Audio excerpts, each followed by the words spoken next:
Good morning, my dear student. I have finished the lesson 3 of the book Harmony. Today I have to teach. Now, let us go in lesson 4 Landscape of the Soul. आज हमें रूह का परिदृश्य जिसे बोलते हैं उस lesson के बारे में हमें बताना है। रिटन बाय नथलाई प्रोवरॉय ने इसको लिखा है। It is a very short and amazing story. ये बहुत ही इस पूरे बुक के हार्डबोल्ड बुक के सबसे ही शॉर्ट में लिखा गया ये स्टोरी है। इसके बारे में हम फटाफट बता रहे हैं अब आपको, ठीक है। A wonderful war tale is told. Yes, open your page number 34. Old tale is told about the painter who Dawsey, who lived in the 8th century. His last painting was a landscape commissioned by the Tang Emperor Xuanzong to decorate a palace wall. क्या होता है कि ये जो story है ये एक बहुत ही अमेजिंग स्टोरी है। ये इसकी जो है क्रिएशन इसे पब्लिश किया गया 18th सेंचुरी में, और उसके जो अंतिम पेंटिंग जो एक बोलते हैं कि दृश्य थी, ठीक है, उसको बनाने के लिए टेंग सम्राट जुआंगजोन ने इसको ऑर्डर दिया था, आदेशित किया था, ठीक है। इसी के बारे में है। The master had hidden the master had hidden his work behind a screen show. Only the emperor would see it for a long while. The emperor admires the wonderful scene, discovering forest, high mountains, waterfalls, clouds floating in an immense square. Men on hill paths watch it flight. तो इसमें जो है ये जो painter था वो राजा के दीवार को सजाना चाहता था, डेकोरेट करना चाहता था, ठीक है। मास्टर ने अपना काम एक पर्दे के पीछे काम पेंटिंग करने के बाद पेंटर ने उसको छिपा दिया, इसलिए कि उसको केवल सम्राट ही, एम्परर ही केवल देख सकें, ठीक है। तो हम इसके पूरे, मैं चाह रहा हूँ कि स्टार्ट स्टोरी बता दें क्योंकि बुक से फिर बहुत लेट हो जाएगा, ठीक है। Because I have to finish in time whole lesson. बहुत देर तक फिर क्या होता है कि सम्राट एक अद्भुत जो दृश्य है उसकी प्रशंसा की नज़रों से, ठीक है, देखते रहे। मतलब वो समझ गए कि मतलब क्या वाह क्या पेंटिंग हुई है। और जो पेंटर था, ठीक है, वो चाइनीज़ था। वो उन्होंने क्या किया कि जंगलों का, ऊंचे माउंटेन का, पहाड़ों का, झरनों का, मतलब जो कह सकते हैं कि एक विशाल जो आकाश के बादल जो थे, वो पहाड़ी, आदमी चलते हुए पक्षियों, ये सभी का उसमें जो है पेंटिंग में सारी सीनरी थी, ठीक है। तो पेंटर कहा कि श्रीमान जी देखिए, ठीक है, किसको, पर्वत के नीचे के भाग को, ठीक है, जो इस गुफा में एक आत्मा रहती है, ये सब पेंटिंग किया हुआ था। कहकर पेंटर अपने हाथों से ताली बजाई, ठीक है, क्लैपिंग किया और गुफा के प्रवेश द्वार को खोला। फिर इसके बाद क्या होता है, जिसे देखकर वो बिल्कुल देखते ही रह गए और बोल रहा है कि श्रीमान जी मुझे रास्ता दिखाने की इजाज़त दीजिए, ठीक है। पेंटर उस गुफे में प्रवेश करता है और प्रवेश द्वार पर ही पीछे बंद हो जाता है। फिर इसके बाद क्या होता है कि सम्राट हिल जो क्या करते हैं कि मतलब ऐसा करते हैं कि ऐसा है कि जो पेंटिंग है वो दीवार से बिल्कुल गायब हो गई और दीवार से ब्रश का एक भी चिन्ह बाकी नहीं था। और वो जो कलाकार है पूरी तरह से, ठीक है, मतलब वो ऐसा चाहता था कि मतलब ये पेंटिंग करने के बाद मैं ऐसी कलाकारी कर दूं और फिर इसके बाद कभी न दिखूं, मतलब ऐसा वो चाहता था, ऐसा वो नहीं चाहता था। जैसे आप देखते हैं जो अच्छे अच्छे कलाकार होते हैं, पेंटर्स होते हैं, उनकी एक एक खासियत होती है, ठीक है। और फिर क्या होता है, सेकंड पैराग्राफ देखिए, सेकंड पैराग्राफ क्या दिया है, such stories played in important part of the Chinese classical education. The books of the Confucius and the Zhuangs are full of them. They help the master to guide and his disciple in his right direction. Beyond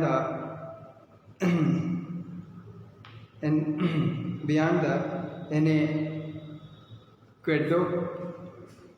क्या है ये जो है anecdote जो होता है, ये एक शॉर्ट अम्यूजिंग स्टोरी होती है जो उसके लिए कहा है कि ऐसी कहानियाँ जो चीन के क्लासिकल शिक्षा के महत्वपूर्ण पार्ट अदा करती हैं, ठीक है। वो कन्फ्यूशियस और ज्वांग की किताबें इससे भरी पड़ी थी। और एक जो टीचर होता है, एक शिक्षक जो होता है, ठीक है, अपने शिष्य को सही दिशा में ले जाने में क्या करती है, मदद करती है, हेल्प करती है, वो उसका क्या करता है, सपोर्ट करता है, ठीक है। और फिर क्या रहता है, कंट्रास्ट दिस स्टोरी और another famous one about and painter who would not draw the eyes, ठीक है। और फिर क्या होता है, ड्रा द आइजेस, फिर ये draw the eyes. After that, a dragon he had painted for fear it would fly out of the paintings with an old story from my native Flanders that I find most representatives of the Western paintings। फिर क्या होती है कि इस कहानी के जो विरोधाभास होते हैं, कंट्रास्ट होते हैं, इस कहानी से मतलब ये करता है कि एक पेंटर के बारे में जिसने ड्रैगन का चित्र बनाया वो, ठीक है, और चित्र बनाने के बाद वो उसके आँखों को छोड़ देता है, क्योंकि उसे डर लगता है कि ऐसा ना हो कि मैं आँखें बना दूं तो ठीक है वो पेंटिंग से बिल्कुल उड़ जाएगा। यह एक पुरानी कहानी, ठीक है, मेरे फ्लाडर के जो बोलते हैं कि एक नेटिव प्लेस से है, और वो जो पाश्चात्य पेंटिंग के प्रतिनिधि को पाता है, क्या करता है, means Flanders that I find most representative of western paintings, ठीक है। Yes, you go to the third paragraph. In 15th century Antwerp master blacksmith called Quinten Metsys, मतलब इसमें ये बोला कि फिर 15वीं शताब्दी में क्या होता है, एंटवर्प एक मास्टर, हाँ, जो लोहार जिसका नाम क्विंटन, हाँ, मेस्टिस था, वो एक पेंटर की पुत्री से, ठीक है, उसका प्यार हो जाता है। पिता अपने मतलब वो उसको सन इन लॉ मानने के लिए तैयार नहीं होता है, ठीक है। क्यों? क्योंकि एक वो अच्छा व्यवसायी था और जाति का वो क्या था, लोहार था, ठीक है, कारपेंटर था, इसलिए वो ऐसा तैयार नहीं होता है। इसलिए क्विंटन पेंटर स्टूडियो में चुपके से घुसा और उसके अभी तक के पैनल पर एक मक्खी का एक ऐसी सूक्ष्म वास्तविकता का पेंट किया कि मास्टर ने वास्तविकता जानने से पहले मक्खी के झपट्टा मारकर भगाने का प्रयास किया। मतलब वो ये सोचा कि उस पर एक मतलब इतना अच्छा पेंटिंग किया कि उसको लगा कि इस पर तो एक मक्खी बैठी हुई है, लेकिन ऐसा नहीं था। वो तो ऐसा पेंटिंग किया था कि बिल्कुल मानना पड़ेगा कि लगता था कि सच है जा। और फिर बाद में क्या होता है, he became one of the most famous painter of his age, और अपने एज का, अपने समय का एक अच्छा पेंटर हो जाता है, ठीक है। दिस टू स्टोरी इलस्ट्रेट, ये दिखाता है ऑफ इज फ्रॉम ऑफ और is trying to achieve a perfect illusionistic likeness in Europe. एक क्या होता है कि एक यूरोप कल्चर को दिखाता है और एक चाइनीज़ को दिखाता है, ठीक है। The essence of inner life and split in Asia. और फिर क्या होता है कि भ्रम में डालने वाली जो समानता है यूरोप में और एशिया के आंतरिक जीवन का वो जो चेतना का मूल होता है वो होता है। Yes you go, let us go and read the paragraph 4 and explain about this. फिर क्या होता है, in the Chinese story the emperor commissions of painting and the appreciates it for the appearance, but the artist reveals to him the true meanings of his work. The emperor may rule over the territory he has conquered, but only the artist knows the way within. Let me show the way. The Dao, a word that means both a path or a method and a mysterious work of the universe.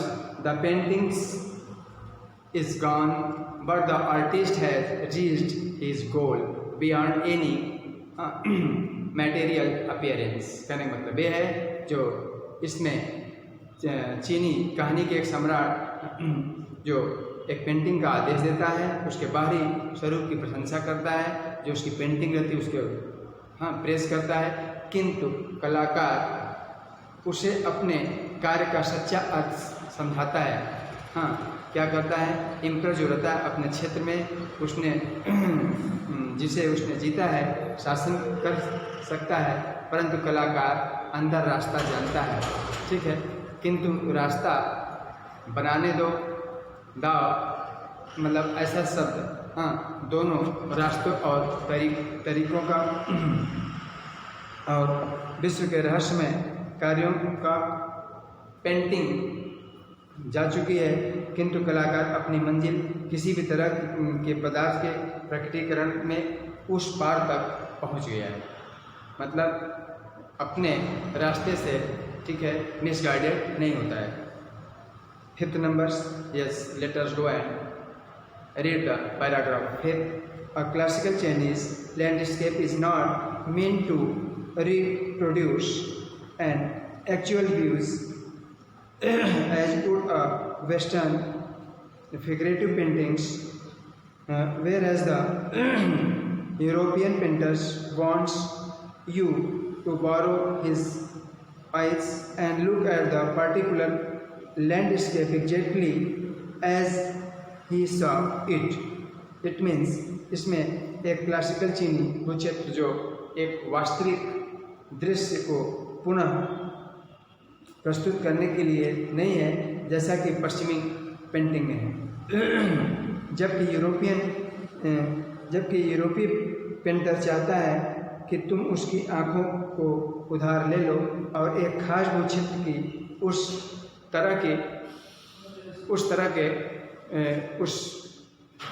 Explanation को करने के लिए वो बोलता है। फिर इसके बाद क्या होता है, ये होता है कि this is even more true in a cause of the horizontal scroll in which the action of slowly opening one section of the painting then rolling it up to move on it to other. तो कहने का मतलब ये है, इसमें मतलब ये होता है कि तुम उसके किसी भी बिंदु को प्रवेश कर सकते हो, मतलब ऐसा है उसमें यात्रा कर सकते हो।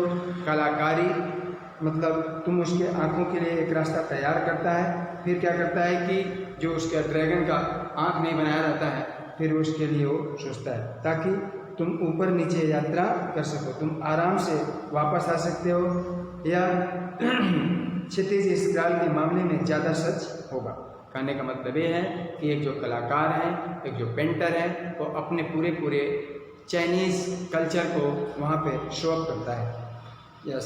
Yes have to see in the paragraph 6।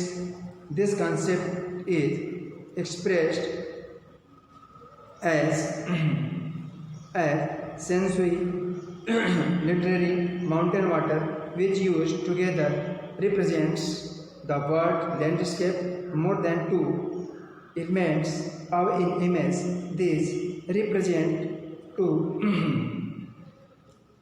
complementary poles, ये सब जो होता है, अब इसका मैं एक्सप्लेन कर देता हूँ कि इसमें क्या है। मतलब उसकी ये धारणा रहती है, उसकी ये सोच रहती है, उसकी एक थिंकिंग रहती है कि जो पर्वतीय जल है, जो साथ साथ जिसको बोलते हैं लैंडस्केप, ठीक है, तो उसको पूरा लीडिंग करता है, प्रतिनिधित्व करता है, और एक जो तत्वों की जो छवि रहती है उसको दिखाता है। विश्व के जो दाविष्ट जो प्रतिनिधित्व पर्वत एवं जिससे हैं स्वर्ग की ओर ऊर्ध्व गमन स्थित उष्ण और सूर्य के सूखा जबकि पानीन है, क्षितिज धरती पर स्थित द्रव जिसको बोलते हैं ना, द्रव ठोस है, ये सब इनकी पारस्परिक जो क्रिया ग्रहण से विश्व का ये है, ये उसको पूरा उसके आधारभूत पे दिखाता है।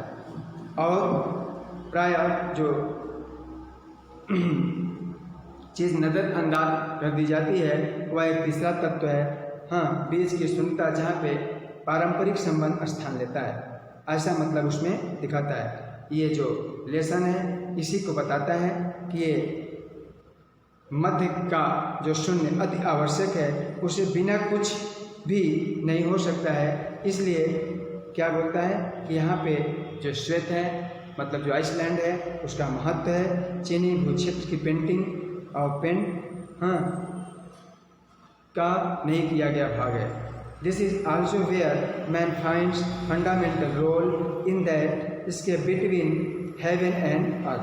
बोल रहा है कि वह यह भी है कि मनुष्य एक आधारभूत भूमिका पाता है आकाश और धरती के बीच में। वह विश्व के दोनों ध्रुवों को अपने बीच एक संवाद के रूप में बन जाता है। उसकी उपस्थिति जो रहती है बिल्कुल, या बोल सकते हैं कि उसका जो representation, his presence is essential होता है, अपरिहार्य होता है। भले ही वह केवल झुकाव के रूप में हो, उसकी चोटियाँ द्वारा दबाई गई जो गायब हो जाने से दूर, और प्रोइंशियन की अद्भुत जो अभिव्यक्ति, और बोलते हैं कि भू क्षेत्र की जो आँख है ये इसको इंडिकेट करता है। एट पैराग्राफ में चलिए, वेन फ्रेंच पेंटर्स जीन डुप्लेट्स डबूक है, हाँ, muted the concept of the art brute in the 1940s, मतलब जो 1940 में the earth of the untrained visionary was monetary interest. Monetary interest इसका मतलब ये है, यहाँ पे जो बहुत जो दिलचस्प होता है, बोलता है कि जो फ्रांसीसी पेंटर ये डुबुफेट 1940 के दशक में कला की फीकी मदिरा की धारणा की गोष्ठी तक अप्रशिक्षित सब ये जो होता है वह बहुत कम दिलचस्पी की बात थी। वह मतलब ये दिखाता है कि इन सारों के कंपेरिजन में जो चाइनीज़ पेंटर होते हैं ये वन ऑफ द ग्रेटेस्ट होते हैं, ये बहुत ही महान होते हैं। और 9th में यही बोलता है कि इस शैली का जो डिस्क्राइब किया है, हाँ, क्या कि इन लोगों की कला के रूप में किया जिन्हें कोई अधिकार नहीं था, क्योंकि उन्होंने कोई औपचारिक प्रशिक्षण नहीं लिया था। ठीक है, मतलब जो एक ट्रेनिंग होती है ये बिना ट्रेनिंग के एक कल्चरल होने के चलते ये अपनी एक अच्छी प्रतिभा को दिखा पाए। ठीक है, और इसमें जो है वर्षों से पहले जंगल का छोटा सा भाग जिसमें उसने साफ किया कि एक बगीचा पत्थर तराश कर और रिसाइकल पदार्थ को बनाया, वही आज विश्व में चंडीगढ़ जिसे बोलते हैं, चंडीगढ़ में रॉक गार्डन के नाम से जाना जाता है। ठीक है, उसने क्या दिखाया था, रॉक गार्डन को स्कल्पचर किया था। Omen by the waterfall its anniversary issue to over. और क्या दिया है, मतलब इसके 80 वर्षीय रचनाकर्ता जो डायरेक्टर नेकचंद हैं, हाँ, अब भारतवर्ष के वाह कला में सबसे बड़े योगदान के रूप में जाने जाते हैं। वो अपने जो पत्रिका है विजन जिसको बोलते हैं 50वें अंक, मतलब 2005 में, ठीक है, उन्होंने AU के प्रकाशित होने की पत्रिका को मतलब एक फर्स्ट इनका जो है मैगजीन था। और इसके बाद जो है ये लास्ट पैराग्राफ में बताते हैं कि फीकी कला और सच्ची कला की जो अवधारणा थी, उन कार्यों में जो संस्कृत और कलापूर्ण जो प्रभाव रहा, ठीक है, वो उसका एक प्राथमिक अवस्था में थी। उसमें किसमें थी? प्राथमिक में थी। That were in their raw state as regards culture and artistic influence. हाँ, ये इस टाइप का था। और फिर क्या था? और इसमें ये था, the biggest reward is walking through the garden and seeing people enjoy my creation. Nexon says, Nexon बोलते हैं क्या कि 5 माह का संवाद शो नेक्सन का कार्यक्षेत्र के नाम से अक्टूबर स्विट्जरलैंड, बेल्जियम, फ्रांस और इटली में आयोजित होगा। सबसे पहले बड़ा इनाम तो मेरे बगीचे के लोगों के द्वारा जो सृजित किया गया है, वो मतलब ये आनंद लेना होगा, ये नेक्सन जी बोलते हैं। इस लेसन में बस यही बताया है कि ये एक यूरोपियन कल्चर और एक आपके चाइनीज कल्चर को शो किया गया है। The time is being over. Thank you, good day, and have to complete you whole lessons along with the question answer I have written at your, yes, please you see the record, hard meanings and some hard meaning of the related to the test. Thank you.